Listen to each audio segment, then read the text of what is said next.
दोस्तों रशिया ने भारत से एक बार फिर से मदद की गुहार लगाई है। सुपर पावर कंट्रीज की लिस्ट में आने वाले रशिया की हालत आज बहुत ही ज्यादा खस्ता हो चुकी है। सबसे ज्यादा सैंक्शन को झेलने वाली इकोनॉमी रशिया की है और अभी इससे भी बड़ी मुसीबत या फिर कहे कि इससे भी बड़ी तलवार रशिया के आगे लटकी हुई है, जिससे उसे सिर्फ और सिर्फ भारत ही बचा सकता है।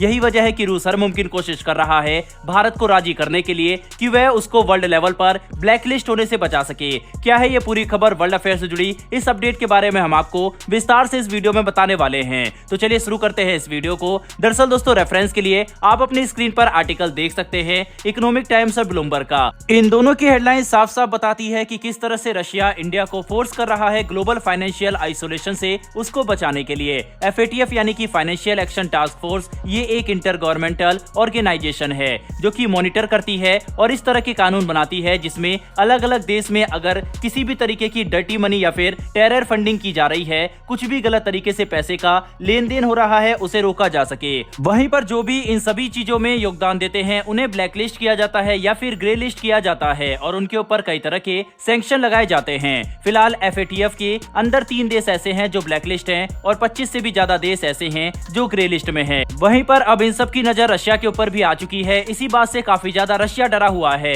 FATF में अभी तक 39 कंट्रीज शामिल थे, लेकिन रशिया यूक्रेन वॉर के बाद से ही रूस को FATF से निकाल दिया गया, जिसके बाद अब 38 देश बचे हुए हैं। लेकिन यूक्रेन का मन बस इतने से नहीं भरा, उसने एक बार फिर से गुहार लगाई है FATF के आगे कि रशिया को ब्लैकलिस्ट किया जाए। अगर आप ब्लैकलिस्ट नहीं कर सकते तो कम से कम ग्रे लिस्ट करना पड़ेगा, क्योंकि रूस जिस तरह से हम पर लगातार अपनी ताकत का जोर आजमा रहा है वो ग्लोबल लेवल पर काफी ज्यादा गलत है। लेकिन दोस्तों अगर रशिया ब्लैकलिस्ट हो जाता है तो काफी ज्यादा मुसीबतें दुनिया के बाकी उन देशों को झेलनी पड़ेगी जो इस वक्त रशिया के साथ किसी भी तरीके से डील कर रहे हैं या फिर एग्रीमेंट उनके साथ साइन हो चुके हैं। और ऐसे में सबसे बड़ा नुकसान भारत का होगा, क्योंकि भारत के रशिया के साथ काफी सारे डील और एग्रीमेंट साइन हो चुके हैं, जिसमें military technical difference, energy joint aviation project, nuclear power plant और साथ ही साथ नॉर्थ साउथ ट्रेडिंग कॉरिडोर जैसे कई बड़े बड़े प्रोजेक्ट शामिल है। इसीलिए रूस ये कह रहा है कि भारत को हमारा साथ देना ही पड़ेगा। हालांकि वह तो इस बात से भी नाराज था कि जब FATF से हमें बाहर निकाला गया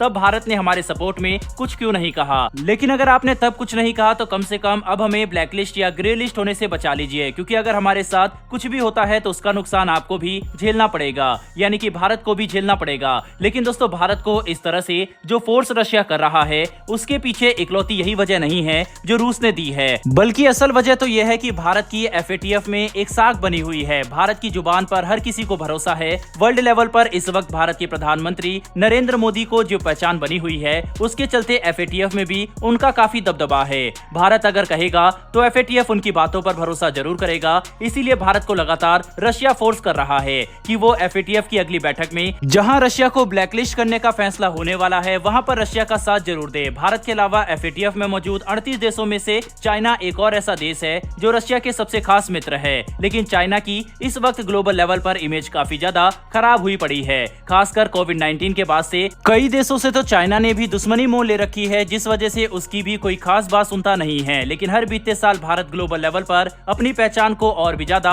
बढ़ा रहा है और एक के बाद एक हाईएस्ट सिविलियन अवार्ड भी भारत के प्रधानमंत्री को कई बड़े बड़े देशों से हासिल हो रहे हैं। यही वजह है रशिया बार बार भारत से ही कह रहा है कि उसे बचाए। लेकिन FATF ने जो लिस्ट जारी की हुई है, ग्रे और ब्लैक लिस्ट, इन दोनों ही लिस्ट में अगर कोई देश आ जाता है तो आखिर उसे किस तरह का बड़ा नुकसान उठाना पड़ सकता है और उस वजह से ब्लैकलिस्ट हुए देश के साथ डील कर रहे बाकी देशों को किस तरह की मुसीबतें हो सकती है, चलिए इसको समझते हैं। दरअसल दोस्तों जो कंट्री ग्रे लिस्ट में आती है उन्हें कहा जाता है ज्यूरिडिक्शन अंडर इंक्रीज्ड मॉनिटरिंग और ब्लैकलिस्ट हुई कंट्री को high risk jurisdiction subject to call for action का नाम दिया गया है।